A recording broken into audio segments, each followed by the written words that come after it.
wabarakatuh. Hello guys, we are from the last group. We will present material about assessment. So first, let me introduce my partner in this group. The first one is myself. My name is Trisnia Dikonovianti as first speaker, and Zainal Abidin as second speaker, and Winda Arianti Purwasih as third speaker, and Safa Nabila Arika as fourth speaker, and the fifth speaker is Yayan Sharmana, and the last speaker is Windy Rukiah. So let's go to the next slide. In this part, we will discuss about what is assessment, type of assessment, and procedure of assessment. Okay, next, what is assessment?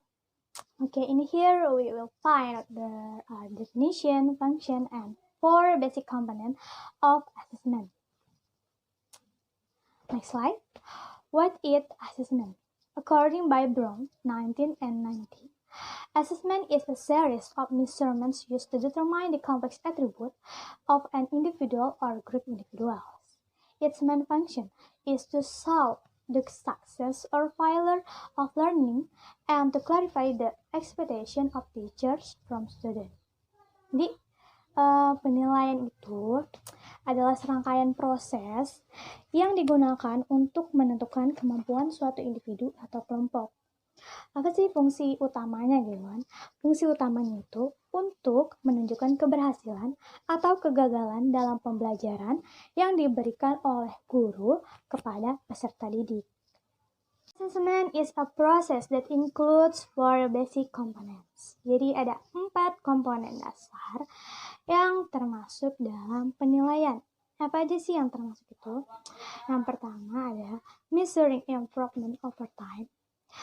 Jadi pengukuran peningkatan atau kemajuan dari waktu ke waktu. Yang kedua ada motivating student to study, memotivasi siswa untuk belajar. Yang ketiga ada evaluating and teaching methods, jadi mengevaluasi metode pengajaran. Dan yang terakhir ada ranking the student capabilities in relation to the whole group evaluation.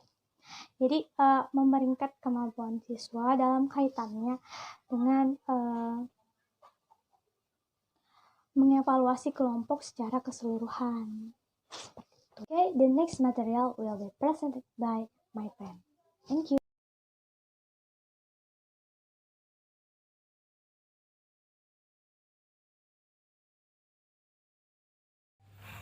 Okay, Assalamualaikum warahmatullahi wabarakatuh.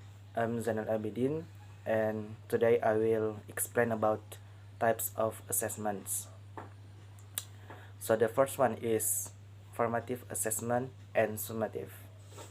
Formative assessments are designed to assist the learning process by providing feedback to students, which can be used to identify strengths and weaknesses and thereby improve future performance. While summative assessments is used to make decisions for assessment or determine readiness for progress. And the second is informal and formal assessments. Informal assessments are most often used to provide formative feedback. Thus, it tends to be less threatening and thus less stressful for students. Meanwhile, formal assessment occurs when students realize that the test they are doing is for assessment purpose. For example, a written exam. I think that's all for me. And the next explanation is Winda Arianti Purwasih.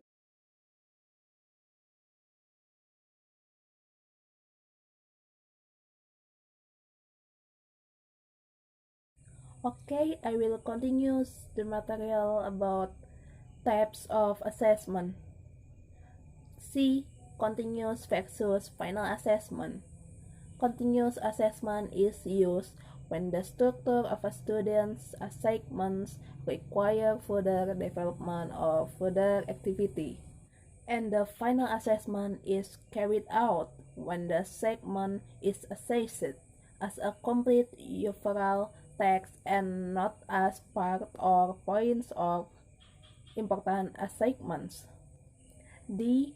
Process versus product assessment.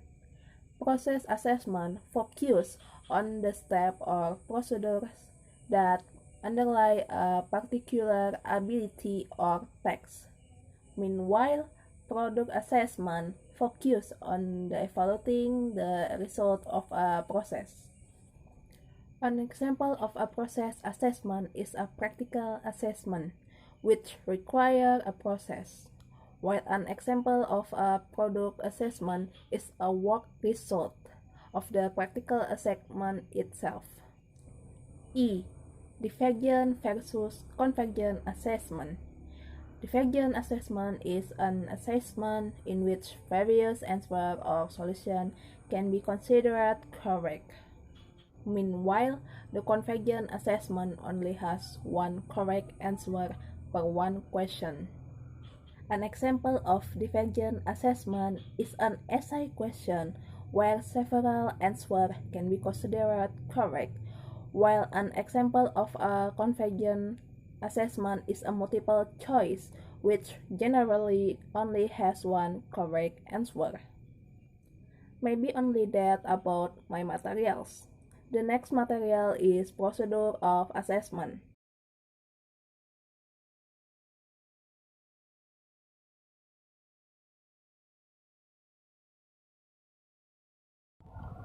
Procedures of assessment consist of two steps and their branches.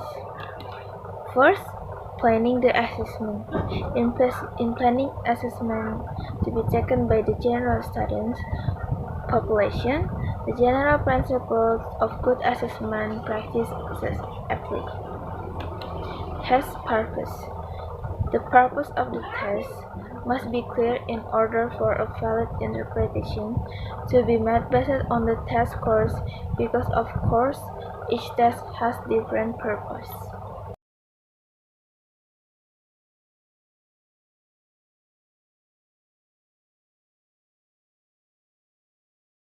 Hello guys, my name is Shayan Sarmana and I will continue to deliver the materials about procedures of assessment. The second branch is developing tests, items and scoring criteria. This is the first step in developing test item should be to link directly to the test specification and content standards, the content and skill that the item is supposed to measure. For content, our assessment only include items that require high degrees of English proficiency if they are consistent with the assessment specification. For example, of items that require a high degree of English proficiency are those that ask examinees to identify or provide specific definition of or terminology in English that are unrelated to construct. And the next slide is gonna talk about defining expectation.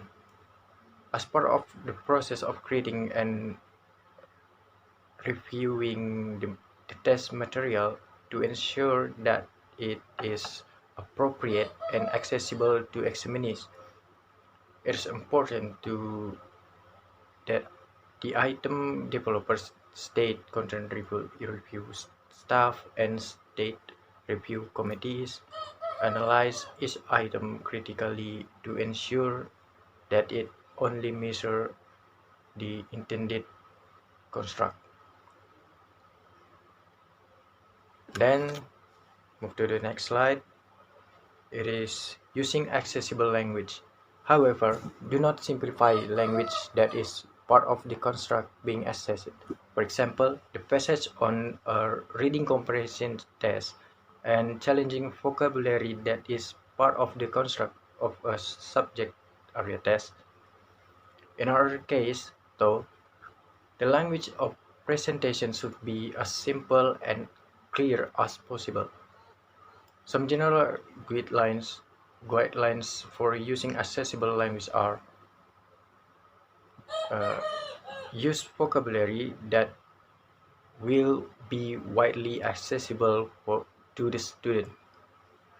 Avoid colloquial and idiomatic expressions or words with multiple meanings.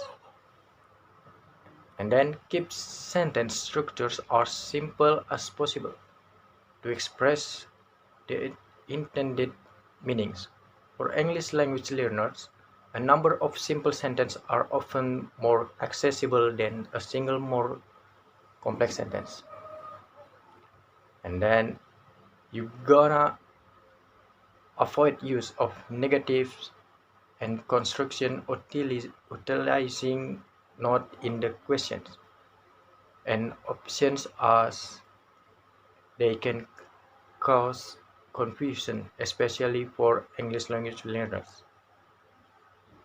And then, when a fictional context is necessary, for example, for a mathematics word problem, use a simple context that will be familiar to as wide a range of students as possible.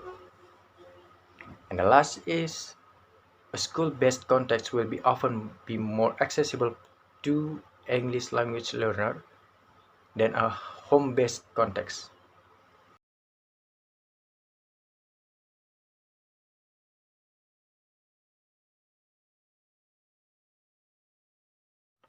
Okay guys, I'm the last speaker.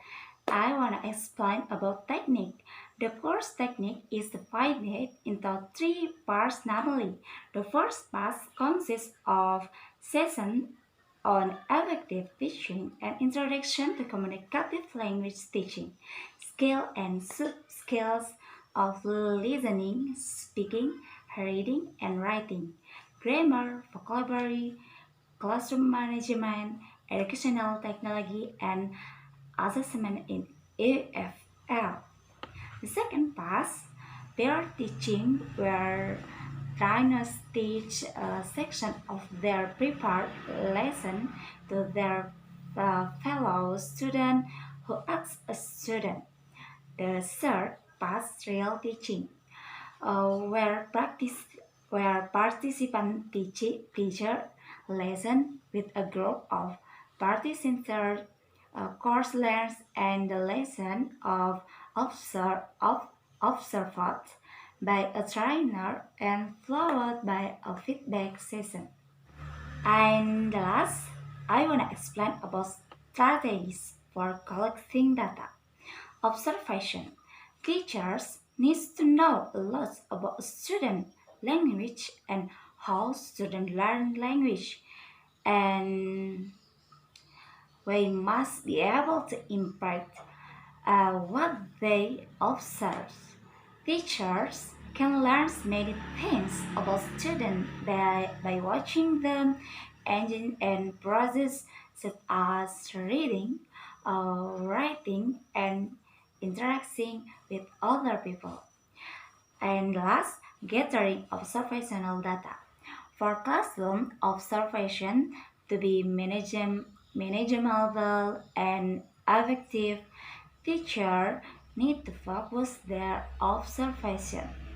Teacher can collect important data about student attitude, understanding, and knowledge talk asking student and talking. Okay, I guess just that our explain about assessment. I'm sorry if we have wrong in our explain. And the last, Assalamualaikum warahmatullahi wabarakatuh.